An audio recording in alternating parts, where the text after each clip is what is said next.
Unscripted.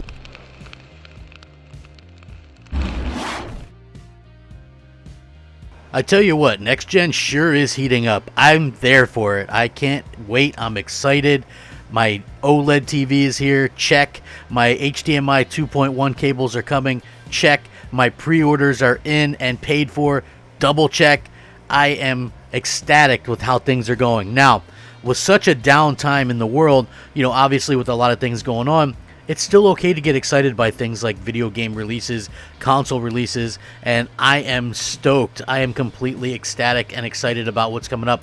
We got some incredible news from both Microsoft and Sony today. It's very interesting because these companies are sort of trickling the news and information out at sort of a strange time. Today was Microsoft's turn. I'm sure that Sony has more coming out, but they did make some pretty significant announcements today, I thought, sort of in the face of Microsoft, and it's a stark contrast to what Microsoft is actually trying to accomplish with the Xbox Series X and the Xbox Series S. And it's so ironic to me. The more ironic thing to me is that people are kind of talking up the Xbox Series X for completely the wrong reasons. Microsoft's big focus today with their releases was, in fact, the backwards compatibility and the lesser load times via backwards compatibility and things like that. I'll probably have to get into that in another video, but for me, that's not really a huge reason to own a next generation console or to even want to buy one. And I just find it weird and a little bit strange that Microsoft is putting so much emphasis on, hey, you can play these old games better and they load faster or whatever, you know what I mean? Or if there's an uncapped frame rate, you can get a better frame rate. That, to me, doesn't scream that they're ready to launch a next-gen console for next-gen games. It more or less is just sort of this side reason, like backwards compatibility is cool and all, and I see Xbox fanboys for some reason kind of harping on Sony, like, why aren't they talking about backwards compatibility? Sony was very upfront, folks. Sony said flat out, it's about the future. Gaming is about the future. The PS5 is about the future. It looks futuristic. It plays futuristic. We've seen PlayStation 5 footage. We've seen nothing running on an Xbox Series X that's new. You have to think about that for a second. Now, the most important part of any next generation console, or any console in general, is what? I'm listening. It's the games. Without the games, you've got nothing. You've got no reason to buy these things. The PlayStation 5 launch lineup of exclusives is definitely pretty rich, and basically to comparison to non-existent first-party exclusives available for the Xbox Series X. And that's just a fact. No matter how badly somebody wants to damage control it, you can't damage control Microsoft's lack of vision when it came to their exclusive launch lineup. I can imagine 4 or 5 years ago, Phil Spencer and a bunch of other suits sitting around talking about Xbox Series X and Xbox Series S and how great they were going to be. But you're telling me in those same meetings they can't decide that, hey, it'd be a good idea to have some software for these things to showcase that fact, right? Yeah, I refuse to believe that anybody in a business world would be that kind of, I guess, ridiculous to not have any kind of content planned for that. So, obviously, there's a delay of Halo Infinite, and we get it. That was going to be their big game. It looked pretty bad, but, still, that's a big game. But I still don't see why you would put all your eggs in that one basket, especially given 343's lack of progress in other areas. Now, on the Xbox side, you're getting nothing. I mean, first-party wise, no AAAs from Microsoft, no nothing. You look at the PlayStation 5 launch, you have Spider-Man Miles Morales, you have Demon Souls Remake, Sackboy: A Big Adventure, Destruction All-Stars, and Astro's Playroom, which is pre-installed on every PlayStation 5 console. And now there was an interview, a recent interview with Game Industry Biz. CEO Jim Ryan went a step further and stated that the PlayStation 5 launch lineup of exclusives is by far the strongest Sony has ever had, even when compared to previous PlayStation console launches. And he says some pretty interesting things and actually manages to take some interesting shots at Microsoft, which I thought was kind of relatively hilarious. I like it when there is like this whole, I like the console war. Listen, I'm there for it, to be honest with you. I am 100% there for the console wars. I think it's great. I think that it's something that, kind of drives the industry. It pushes back and forth. And I think that that's really important just kind of going forward to see how many people are sort of in competition with each other. So it pushes one another, and I absolutely love that fact. And I also think that, I think it's really cool that, Sony and Microsoft tend to go back and forth a little bit on this stuff. It realistically does make for a much more entertaining generation.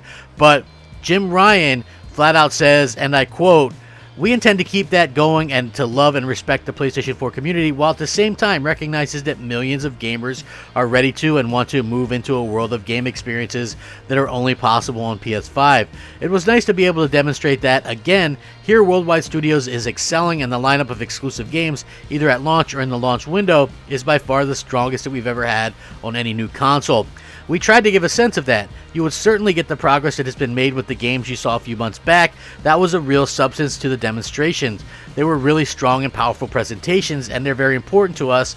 We have to talk about the business side of things, the number side of things, just to ensure that's going to be well accompanied by the demonstration of next generation gameplay." So obviously, it's sort of taken a little couple shots at Microsoft and Phil Spencer and company. I feel like a lot of people sort of jumped on the Xbox bandwagon just because they bought Bethesda or whatever, which I feel is a mistake. Not to buy out of Bethesda. Microsoft was desperate. Microsoft is very desperate, and they really had to go out there and realistically had to do something to gain some kind of confidence, because people were starting to notice, and people still are going to have to notice that even with the news released today about Xbox Series X, which was basically limited to the load times of old games and how old games behaved on the new hardware, people are starting to even notice, hey, we haven't seen anything actually running on an Xbox Series X that's new. This is a bit of a problem, and so it is cool to see people sort of mention that. I don't think they're going to make a big deal out of it like they should, because it's a little bit unfortunate, but at the end of the day, they're kind of doing what they're doing, and that's not going to probably change because of what you say or what I say. Like, Microsoft is very stuck in their ways, unfortunately, and realistically, that's something that is a bit of a nerve-wracking situation, because I would love for them to just be able to focus on more games instead of just old games. It's like everything they do is just old games to patch something, right? Like, okay, well, we don't have any big launch titles. What do? Slap in some old EA games. We don't have any games at launch or for the launch year. What do? Let's buy Bethesda and then slap all those old games in there, right? Like, for me, that's not a healthy situation for a new console to launch into, and I feel like that's really kind of disappointing to a lot of us gamers and a lot of fans in general, and I hope that Microsoft sort of gets that under control before it's too late. I just realistically feel like it's been a bad situation all across the board for Microsoft, because they weren't able to compete where it matters most, and I just think that that's something that that's very unfortunate. So it doesn't take me by surprise that Sony is promising even more exclusives, and confirming, by the way, that these games that they've showed off, the Ratchet and Clanks, the Gran Turismo 7s, they didn't show off God of War Ragnarok, but they announced it, Horizon Forbidden West, the Kennas, and the Returnals.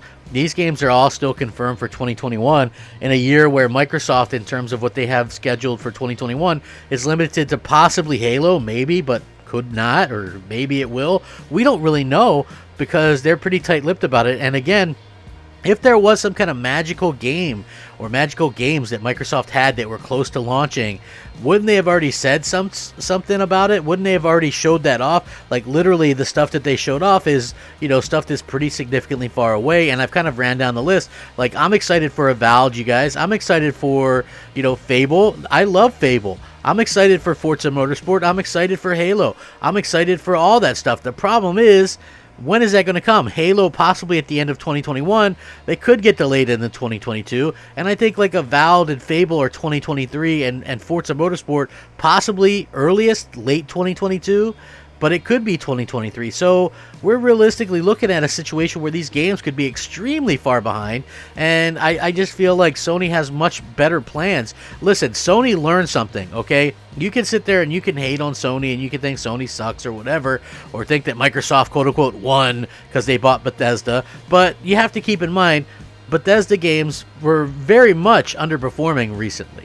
Okay, and with the exception of Skyrim that sold 20 million copies on 20 million different platforms over 8 years, they don't really have much that's really selling a lot. Like Fallout 4 sold, I think, under 10 million copies. So it's not this huge get as people make it out to be. It's a big deal for sure, But I don't think it's this huge thing that Sony has to worry and go, well, we better go buy a bunch of companies real quick. I just don't think it's going to work like that. I think as long as Sony's companies continue to work and do what they do best, they're going to be in a great place going forward, and that's a very exciting prospect for gamers across the world, because the PlayStation 5 is hands down looking like the most exciting piece of hardware going into next generation, and I'm telling you what, I'm here for it. I am super excited to see exactly what we can get from it, and how much we can absolutely count on that in the future. So it does make me very excited. It's nice to see that Sony and Microsoft are kind of not taking it easy on one another. I think that that's great.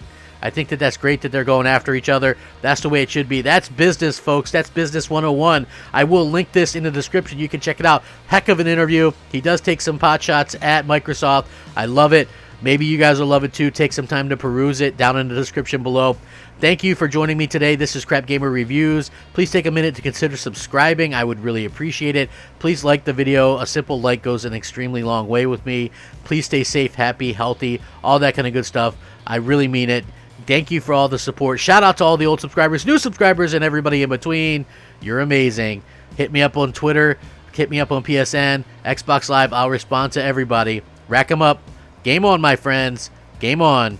Crapgamer out. Unscripted.